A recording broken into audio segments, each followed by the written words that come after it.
Hi guys, welcome to Cricket Venkatesh. Well done, Varun Chakravarti. Well done, Team India. It was a sweet revenge. మన ఎప్పుడు ఇబ్బంది పెడుతుండే team కదా New Zealand. మొన్ననే మన test సిరీస్లో కూడా ఓడించారు. వాళ్ళ మీద కొంచెం ఒక పగ ప్రతీకారం అన్నీ లోపల మన రగులుతూ ఉన్నాయి. సో ఈ మ్యాచ్లో కూడా మళ్ళీ మన దెబ్బ కొట్టేశారు అనిపించింది. Even halfway through first half అంటే మనం సినిమాలో ఫస్ట్ హాఫ్ లాగా మన ఇన్నింగ్స్ ముగిసే టైంకి కూడా మనకి గుబులుగా ఉండింది. సరిపోతుందా 249 మనం చేసిందని చెప్పి. But our team did extremely well. ముఖ్యంగా మన స్పిన్నర్స్ అద్భుతంగా బౌలింగ్ వేశారు. అండ్ టీమ్ సెలెక్షన్ బాగా కుదిరింది. వరుణ్ చక్రవర్తిని ఎప్పుడైతే పిక్చర్లోకి తెచ్చారో అతను he prove to be match winner. Varun చక్రవర్తిని ఎలా అకామిడేట్ చేస్తారో నాకు అర్థం కాలేదు.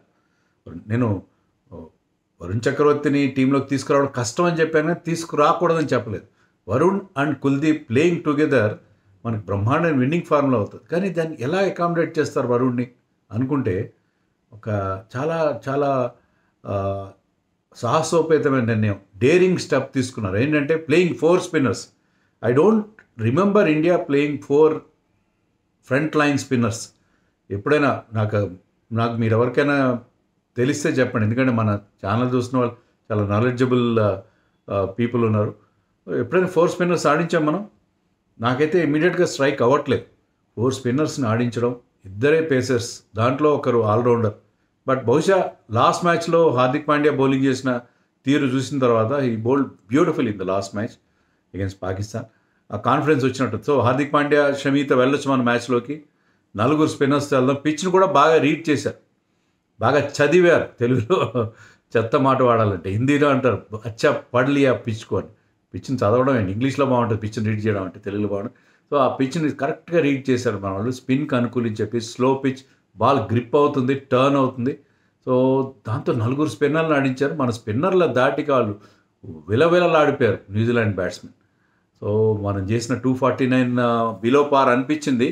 But that was enough. So it was a brilliant decision to play Varun Chakravarthy. నిన్న నైట్ తనకి తెలిసింది ఆడిస్తున్నారని చెప్పి అతను చెప్పాడు. సో లేట్గా డెసిషన్ తీసుకున్నారు అతను ఆడించాలని చెప్పి. But he prove to be the match winner. 5 wickets తీసాడు అతను. సో టాస్ ఓడిపోయింది Indian team. But it was okay. నేను చెప్పాను టాస్ అంత ఇంపార్టెంట్ కాదు, డ్యూ అస్సలు లేదు. సో అందుకని సెకండ్ బౌలింగ్ చేసినా మనకి ఎలాంటి ఇబ్బంది కలగలేదు. సెకండ్ ఇంకా బాగుందేమో. సెకండ్ ఇంకా బాల్ ఇంకా ఎక్కువ స్లో, పిచ్ ఇంకా స్లో అయింది. Batting was much more difficult in the second innings. నాకు క్లియర్గా అర్థమైంది అంటే batting was much more difficult. నేను వాళ్ళ ఇన్నింగ్స్ స్టార్ట్ అయిన 3-4 ఓవర్లప్పుడే నేను ట్వీట్ చేశాను, బ్యాటింగ్ చాలా కష్టంగా ఉంది, రన్ మేకింగ్ ఇండియా స్కోర్ సరిపోతుందని చెప్పి. సో అదే జరిగింది. మొత్తం మీద ఇండియా 44 రన్స్ తేడాతో గెలిచేసింది. బట్ ఇట్ వాజ్ నాట్ లుకింగ్ లైక్ దట్. బిగినింగ్లో ఎప్పుడైతే స్టార్టింగ్లోనే శుభ్మన్ గిల్ అవుట్ అయ్యాడో, he missed a seaming delivery from Matt Henry. తర్వాత విరాట్ కోహ్లీ ఒక ఎక్కువ కట్ షాట్ ఆడాడు అతను. కట్ షాట్ ప్రయత్నించాడు. అండ్ కివీస్ కెనాట్ ఫ్లై అంటారు. కివీ అనే బర్డ్ అది ఎగరలేని పక్షి, కానీ this Glenn Phillips can fly. So ఒక ఎక్స్ట్రాడినరీ స్టన్నింగ్ క్యాచ్ పట్టాడు Glenn Phillips. And course Rohit Sharma కూడా ఇన్ ద మీన్ వైల్, అంతకుముందే రోహిత్ శర్మ కూడా అవుట్ అయిపోయాడు తన ఫేవరెట్ పుల్ షాట్ కొట్టే ప్రయత్నంలో కైల్ జేమిసన్ బౌలింగ్లో. సో 30 for 3 అంటే నాకు 5 for 3 గుర్తుకొచ్చింది. 2019 సెమీఫైనల్ అగేన్స్ట్ న్యూజిలాండ్ ఇంగ్లాండ్లో. సో అప్పుడు 5 for 3. అప్పుడు కూడా మ్యాట్ హెన్రీకి 2 వికెట్లు వచ్చాయి. ఇప్పుడు కూడా మ్యాట్ హెన్రీకి 2 వికెట్లు వచ్చాయి. అది రిపీట్ అవుతుందేమో అనిపించింది. So it was looking very very depressing ఆ స్టేజ్లో అయితే. And New Zealand bowlers were giving nothing away. Runs రావట్లేదు. శ్రేయస్ అయ్యర్ ఆడుతున్నాడు, మరోవైపు అక్షర్ ఆడుతున్నాడు, బాగానే ఉంది, కానీ నిలబడ్డారు వాళ్ళు. కానీ రన్స్ రావట్లేదు.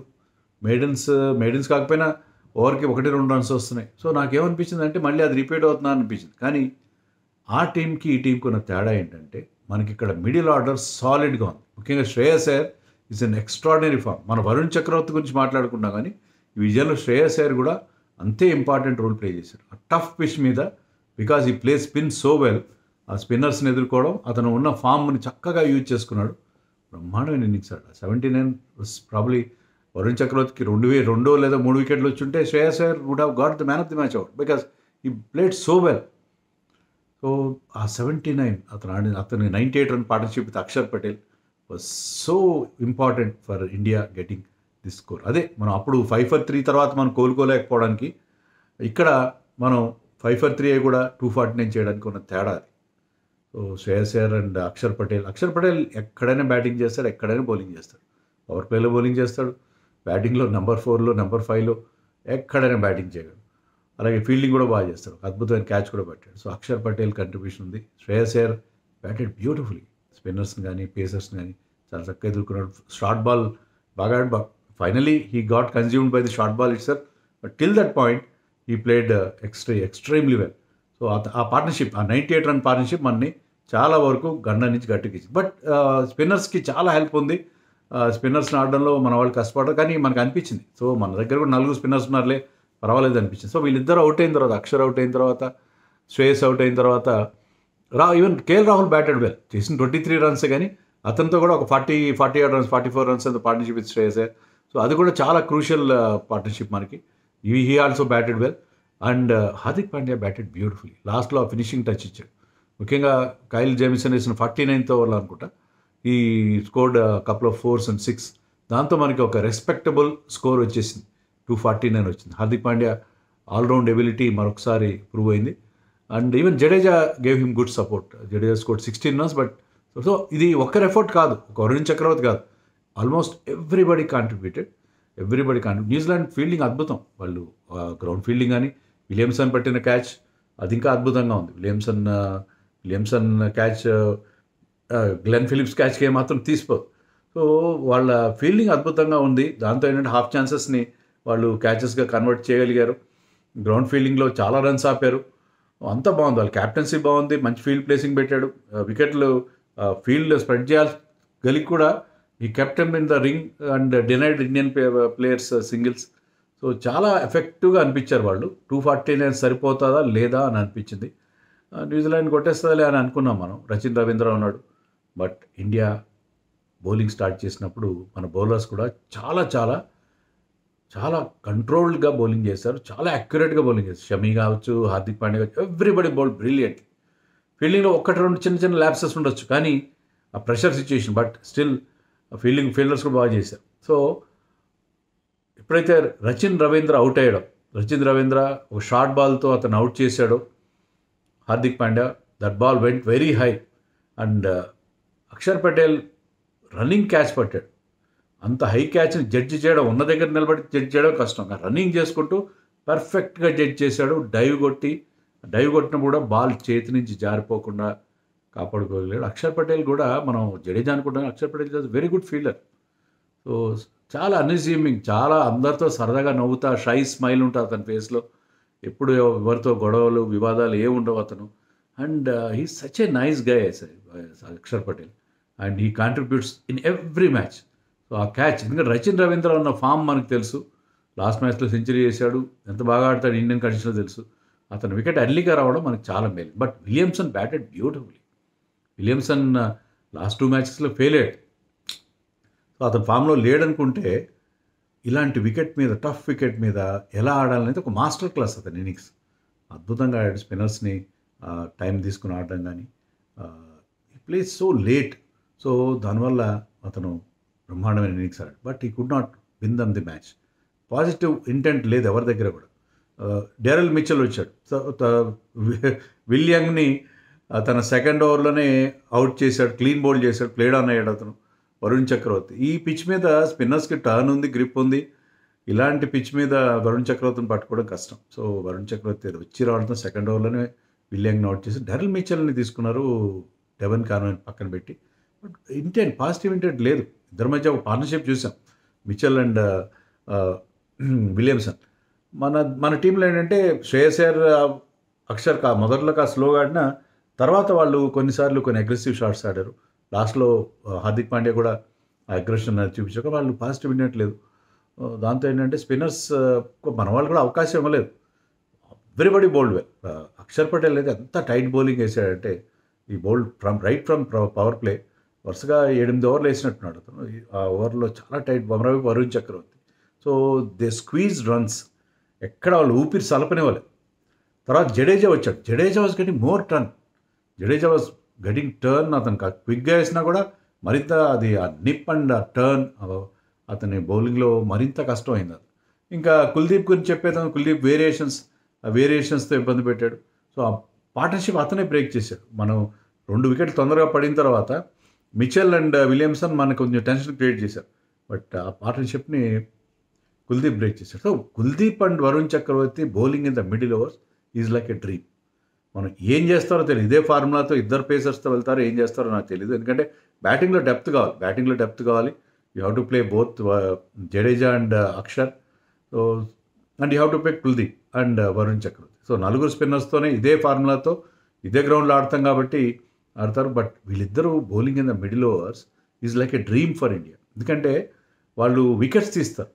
ఎలాంటి పిచ్ మీదైనా వాళ్ళని రీడ్ చేయడం కష్టం. కుల్దీప్ గుగ్లీ వేస్తున్నాడా లేకపోతే మామూలు అతని రెగ్యులర్ స్టాక్ డెలివరీ వేస్తున్నాడా ఎవరికి అర్థం కాదు. వరుణ్ చక్రవర్తి మోస్ట్లీ గుగ్లీసే ఉంటాయి, కానీ అతను టర్న్ తక్కువ ఉంటుంది.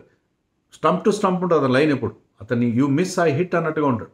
సో అతను చాలా జాగ్రత్తగా ఆడుకోవాలి. Either you have to play defensively or if you try to attack him మీ స్టంప్స్ గాల్లోకి లేస్తాయి. సో ఎంత యాక్యురేట్గా ఎంత స్క్వీజ్ చేస్తారంటే it was like a dream. నిజంగా చెప్తున్నాం వాళ్ళిద్దరు. అది ఈ మ్యాచ్లో ప్రూవ్ అయింది. అఫ్కోర్స్ వికెట్ నుంచి చాలా హెల్ప్ ఉంది. సో వికెట్లు పడుతూనే ఉన్నాయి. తర్వాత ఎవరు నిలబడలేదు. గ్లెన్ ఫిలిప్స్ వచ్చాడు, ఏదో అగ్రెసివ్గా ఆడతాడు అనుకున్నాం కదా, అది అతను ఆట సాగలేదు. Even Tom Latham who play spin very well. ఆ స్వీప్ షాట్లు ఇక్కడ నడవలేదు. రివర్స్ స్వీప్ ఆడిపోయాడు జడేజా బౌలింగ్లో, అతను ఎల్బిడబ్ల్యూ అవుతాడు. సో 4 స్పిన్నర్స్ కూడా బాగా. Kuldeep got 2 wickets, Axar got 1, Jadeja got 1. So everybody bowled beautifully. ఆ 4 స్పిన్నర్స్ ఒక్కరికొకరు తీసిపోకుండా బౌలింగ్ చేశారు. అంతే ఏంటంటే New Zealand had no answer to our bowlers. So చాలా చాలా సాటిస్ఫైయింగ్ విన్ ఇది. అంటే న్యూజిలాండ్ మన ఇబ్బంది పెట్టే టీము, అది వేరే సంగతి. బట్ వరుణ్ చక్రవర్తి ఏం చెప్పాడంటే మ్యాచ్ తర్వాత నేను చాలా నర్వస్గా ఫీల్ అయ్యాను. ఫస్ట్ 2-3 అవర్స్ ఇండియాకి ఎక్కువ మ్యాచ్లు ఆడలేదు. బహుశా ఇక్కడే అతను లాస్ట్ టైం ఇదే దుబాయ్లో పాకిస్తాన్తో లాస్ట్ మ్యాచ్ ఆడాడు T20స్లో. ఆ తర్వాత అతను కనబడలేదు. సో చాలా లాంగ్ గ్యాప్ తర్వాత మళ్ళీ ఇండియన్ టీంలో ఛాన్స్ వచ్చింది. అప్పుడు ఆ T20 వరల్డ్ కప్లో 2021లో it was a major flop అతను. సో మళ్ళీ అక్కడ ఆడుతుంటే అతనికి ఆ పాజిటివ్ వైబ్స్ లేవు. బట్ విరాట్ కోహ్లీ, రోహిత్ శర్మ, శ్రేయస్ అయ్యర్ అందరూ నాతో మాట్లాడారు. నన్ను కొద్దిగా అతన్ని they try to calm his nerves. So బహుశా సెకండ్ ఓవర్లో ఎప్పుడైతే వికెట్ వచ్చిందో అప్పటి నుంచి అతన్ని పట్టుకోలేకపోయాం. So in every over he was looking so dangerous. And Kuldeep Yadav కూడా అలాగే కనిపించాడు. And Jadeja and Axar also bowled beautifully. వాళ్ళు ఎక్కువ containment whatever, but still ఈ బౌలింగ్ అటాక్తో వెళ్తే మనకి తిరుగులేని పరిస్థితిగా కనిపిస్తుంది. Of course too early to say that, but నేను చెప్పినట్టుగా Kuldeep and Varun Chakravarthy bowling in the middle overs, అది మన కుల్చా కాంబినేషన్ అలాగ ఉంటుందో అలా ఇది కూడా అలాగే మనకి అద్భుతమైన కాంబినేషన్ లాగా మనకు ఇది కూడా కుల్చా కాంబినేషనే. కుల్దీప్ అండ్ చక్రవర్తి కుల్చా. సో ఈ కుల్చా కాంబినేషన్ కూడా మనకి మళ్ళీ మంచి ఫలితాలు ఇచ్చే అవకాశం కనిపిస్తుంది. So very very satisfying win ఇండియాకి. 44 రన్స్ తేడాతో గెలిచేశారు. 81 చేసి అవుట్ అయ్యాడు. Last ball of Akshar Patel బౌలింగ్లో టాస్అప్ చేసి అతన్ని కాస్త ఇన్వైట్ చేశాడు.